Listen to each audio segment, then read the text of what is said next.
आखिर गर्मी के मौसम में दूर की आवाज़ सुनाई क्यों नहीं देती है? शायद आपने कभी नोटिस किया हो कि बारिश और कोहरे के समय हमें दूर की आवाज़ बड़ी स्पष्ट सुनाई देती है, परंतु गर्मी के मौसम में आसमान साफ होने के बावजूद दूर की आवाज़ स्पष्ट सुनाई नहीं देती।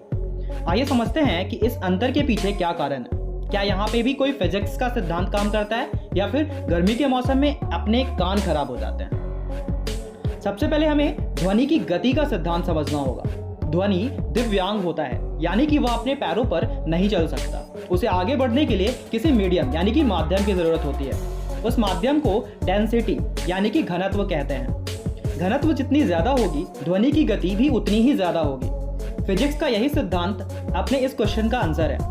बारिश के मौसम में वातावरण में नमी होती है, इसलिए ध्वनि पानी के हवा में तैरते कणों पर दौड़ लगाते हुए आगे बढ़ती है। गर्मी के मौसम में वातावरण शुष्क हो जाता है, ध्वनि को आगे बढ़ने के लिए कुछ नहीं मिलता। प्रदूषण के सहारे जहां तक संभव होता है ध्वनि पहुंच पाता है। अगर मैं उदाहरण से समझाऊं तो सड़क पर खड़ा हुआ 20 फीट लंबा लोहे का खंभा, एक तरफ आप और दूसरी तरफ एक सिक्का। सिक्के को जमीन पर अगर गिरा दीजिए, आपके कानों तक आवाज नहीं पहुंच पाएगी। वहीं अब कान को लोहे के खंभे पर लगाइए और सिक्के को बहुत हल्के से खंभे पर गिरा दीजिए।